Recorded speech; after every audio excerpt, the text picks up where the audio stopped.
বিয়ে শাদী ইসলামী শরিয়ার একটি অত্যাবশ্যকীয় বিষয় যাদের সামর্থ্য আছে। বিয়ে কিন্তু সবার জন্য ফরজ না, বিয়ে কারো কারোর জন্য হারাম। আপনি বলবেন মুহতারাম এটা আবার কেমন কথা? আল্লাহ রাব্বুল আলামিন কোরআনুল কারিমে বলছেন, ওয়া আনকিহুল আয়ামা মিনকুম ওয়াস-সালিহিনা মিন ইবাদিকুম। সতীসাধ্যী যারা অধীনস্থ মেয়ে আছে তাদেরকে বিয়ে করানোর কথা আল্লাহ সুবহানাহু ওয়া তাআলা বলেছেন। হাদিসের মধ্যে নবীজি বলছেন, ইয়া মাশারাশ শাবাব মান ইসতাতা মিনকুমুল বাআতা ফালইয়াতাযাওয়াজ।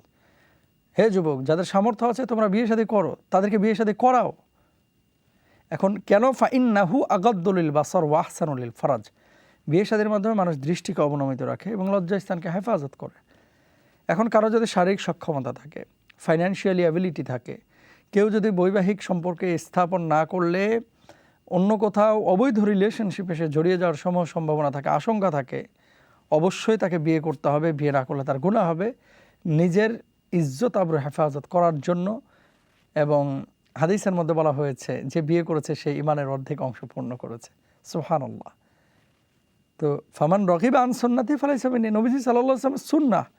এখন আপনি সুন্নাহকে বাস্তবায়ন করবেন গুনাহ থেকে বাঁচার জন্য, আল্লাহ সেই বিয়ের মধ্যে বারাকা দিবে। আল্লাহ সেই বিয়ের মধ্যে বারাকা দিবে। এখন নিষিদ্ধ কার জন্য?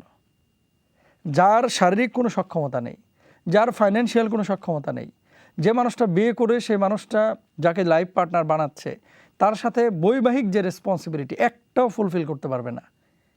বিয়ে করলে তাকে চুরি করা লাগবে, ডাকাতি করা লাগবে। এরকম আছে না অনেকে যে একেবারে যশে বিয়ে করে ফেলেছে, করার পরে এখন বউ রেখা শুধু অত্যাচার করে, বাবার বাড়ি থেকে এই নিয়ে আসো সেই নিয়ে আসো, এটা পাইলাম না সেটা পাইলাম না, খালি হিসাব নিকাশ। এই সমস্ত মানুষ যাদের কোনো সক্ষমতা নেই তারা কি করবে? ওয়ালি ইয়াস্তাফিফিল্লাযীনা লা ইয়াজিদুনা নিকাহান হাত্তা ইগনিয়াহুমুল্লাহু মিন ফাদলি।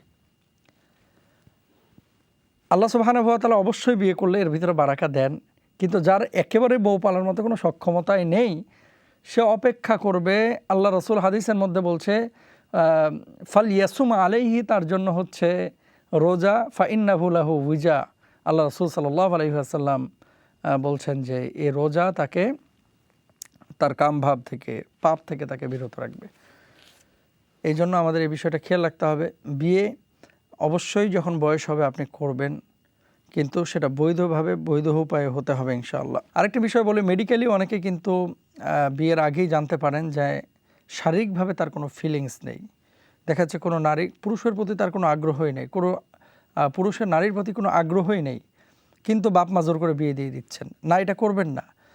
মা তার মেয়েকে জিজ্ঞেস করবেন, নানি আছে, দাদি আছে, মুরব্বীরা জিজ্ঞেস করবেন যে তুমি বিয়ে করতে চাচ্ছ কিনা। সে যদি বলে হ্যাঁ আমি চাচ্ছি, তাহলে তো অবশ্যই তাকে বিয়ে করাবেন। কিন্তু তার ভিতরে যদি কোনো রোগ থাকে, হরমোনাল কোনো প্রবলেম থাকে, আপনি জোর করে তাকে বিয়ে করাবেন না। একটা হচ্ছে রোগ, আর একটা হচ্ছে আপনার সে উদাসীনতার কারণে বিয়ে করতে যাচ্ছে না। অনেকে অ্যাফেয়ারে আছে, সম্পর্ক আছে, প্রেমে আছে, রিলেশনে আছে, তাদের কথা বলছি না, বিশেষ করে যারা রোগে আক্রান্ত তাদের কথা বলছি। বিয়ের সাথে যত দ্রুত পারবেন করেন, ইনশাআল্লাহ এর মধ্যে আল্লাহ তাআলা বারাকা দেবেন ইনশাআল্লাহ। মুসা আলাইহিস সালাতু ওয়াস সালাম বিয়ের পরে বারাকা পেয়েছেন, এবং আপনারা যারা দেখছেন অনেকেই দেখবেন ও পয়সা বিয়ের আগেও কামিয়েছেন, বিয়ের পরেও কামাচ্ছেন। বিয়ের আগে পয়সা কামাইছেন, জমে নাই, কিন্তু বিয়ের পরে পয়সা কামাচ্ছেন, আল্লাহ তাআলা এর মধ্যে অঢেল বারাকা দিয়েছেন। আল্লাহ তৌফিক দান করুন, আমিন।